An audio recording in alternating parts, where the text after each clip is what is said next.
రహమత్ నగర్ లోని polling బూత్లలో polling ప్రశాంతంగా సాగుతోంది. ఓటర్లు పోలింగ్ కేంద్రాల వద్దకు వస్తున్నారు. అక్కడి నుంచి ఐ న్యూస్ ప్రతినిధి ప్రశాంత్ అందిస్తున్న వివరాలను ఇప్పుడు చూద్దాం.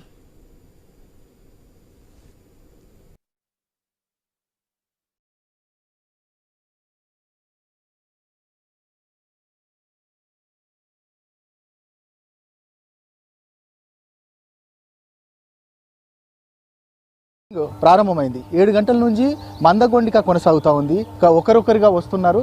ఇక పూర్తిగా తమ ఓటు హక్కును వినియోగించుకోవడానికి ఇక ఓటర్సు బారులు తీరిన సందర్భం కనబడుతూ ఉంది. ఇక్కడ ప్రధానంగా చెప్పాలని అంటే హైదరాబాద్లోనే ఇక జూబ్లీ హిల్స్ అత్యంత ప్రతిష్టాత్మకంగా ఈ ఉప ఎన్నికను అన్ని పార్టీలు కూడా తీసుకున్నాయి.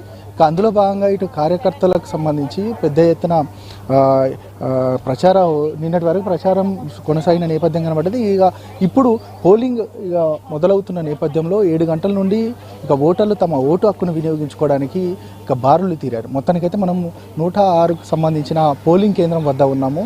ఇక ఒకరొకరిగా వస్తూ తమ ఓటు హక్కును వినియోగించుకోవడానికి ఇక పూర్తిగా ఓటర్లు మాత్రం వస్తున్న నేపథ్యం. మొత్తానికైతే ఇక్కడ ప్రశాంతంగా కొనసాగింది. ఇప్పటికీ ఎలాంటి అవాంఛనీయ సంఘటనలు జరగకుండా పోలీసులు కట్టుదిట్టమైన భద్రత కూడా ఏర్పాటు చేశారు. ఖచ్చితంగా ఎవరికి ఏ ఇబ్బందులు లేకుండా కూడా ప్రధానంగా అందరికీ అన్ని సౌకర్యాలు కల్పిస్తున్నామనేది కూడా ప్రధానంగా ఎన్నికల కమిషన్ కూడా చెప్పిన నేపథ్యం. మొత్తానికైతే ఇక కొంతమంది ఉన్నారు. ఇక చాలామంది ఓటు హక్కును వినియోగించుకోవడానికి వస్తున్న వారికి సంబంధించి ఏమైనా అభ్యంతరాలు ఉన్నాయా, ఎలాంటి వసతులు కల్పించారు, వాటికి సంబంధించి అడిగి తెలుసుకునే ప్రయత్నం చేద్దాం.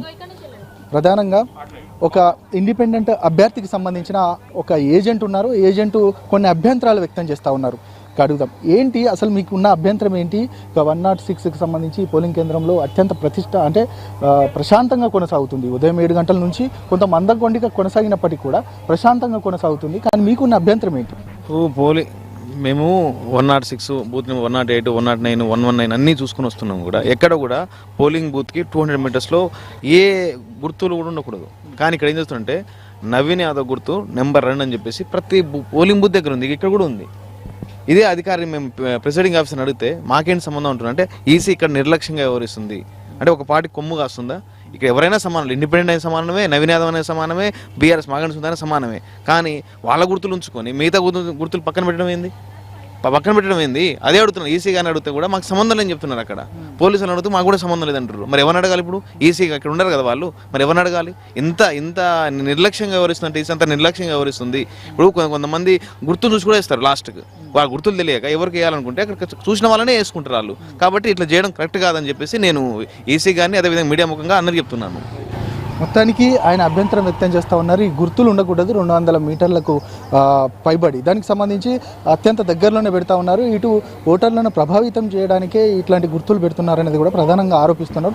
దాదాపు 58 మంది పూర్తిగా ఈ యొక్క ఉప ఎన్నికలో పాల్గొంటున్నారు. ఉప ఎన్నికకు సంబంధించి ఎన్నికలలో నిలబడి తమ భవిష్యత్తును నిర్ణయించుకునే పరిస్థితి కనబడుతుంది. మొత్తానికైతే ఈ రెహమత్ నగర్ అనేది కొంత సమస్యాత్మక ప్రాంతంగా ఉంది. కాబట్టి అత్యంత ఇలాంటి క్లిష్ట పరిస్థితులు తలెత్తకుండా ఖచ్చితంగా పోలీసులు కట్టుదిట్టమైన భద్రత కూడా ఏర్పాటు చేసిన నేపథ్యం. మొత్తానికైతే వికలాంగులకు సంబంధించి ఇది కూడా చూస్తున్నాం విజువల్స్లో. వికలాంగులకు సంబంధించి వారు పోలీసు యంత్రాంగం కావచ్చు, అక్కడ ఉన్న సిబ్బంది కూడా వారికి సహాయ సహకారాలు అందిస్తున్న దృశ్యాలు మనం చూస్తూ ఉన్నాం. మొత్తానికైతే ఈ పోలింగ్ ప్రశాంతంగా కొనసాగుతున్న నేపథ్యం అయితే కనబడతా ఉంది.